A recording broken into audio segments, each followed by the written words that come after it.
Now, the World Health Organization has declared the fast-spreading monkeypox outbreak a global health emergency. It's the WHO's highest level of alert.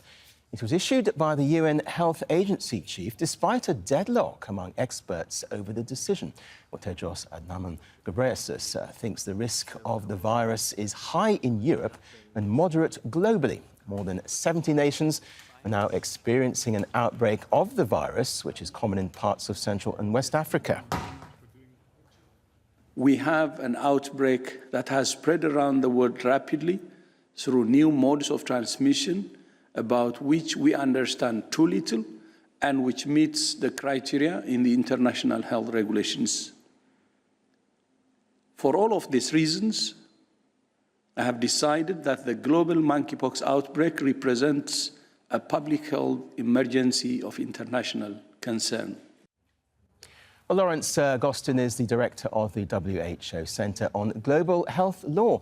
He's also the founding O'Neill Chair in Global Health Law at Georgetown University, and he joins us live from Washington, D.C. Thanks very much indeed for being on the programme. So just how worried should we be about monkeypox now? Well, I mean, we should absolutely be worried. We've seen an exponential rise in monkeypox cases. It's now in 5 WHO regions of the world, in many dozens of countries, with cases rising exponentially. So it's of concern right now. Outside of endemic areas in Central and East Africa, it's primarily, but not exclusively, but primarily within communities of men who have sex with men. But that should not lead to complacency. That community matters a lot, and it also could spill over easily to other communities, as we've seen with the HIV epidemic. And give us an idea then, what are the symptoms? What should people be watching out for if they're watching this now?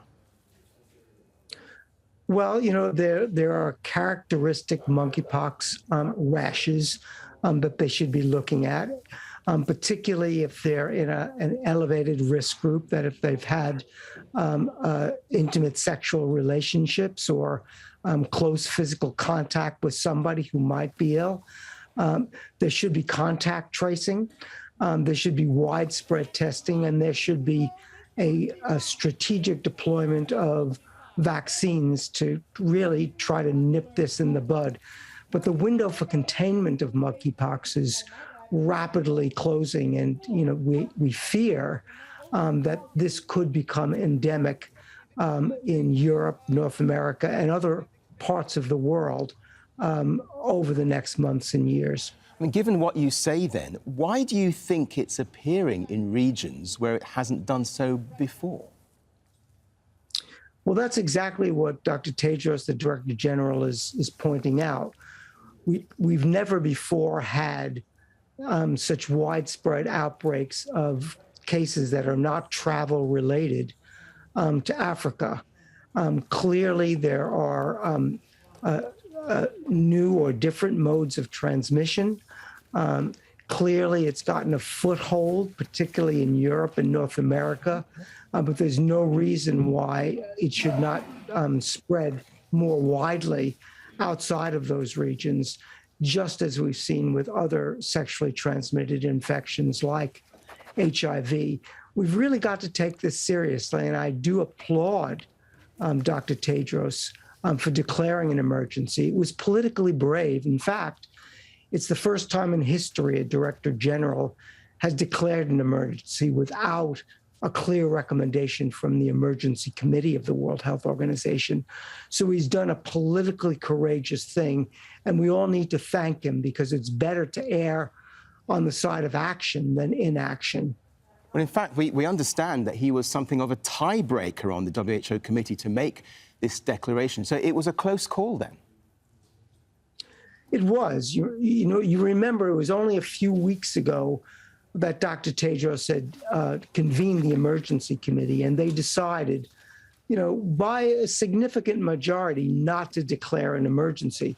I always thought that was wrong. I thought that they should have, the international health regulations criteria were clearly met.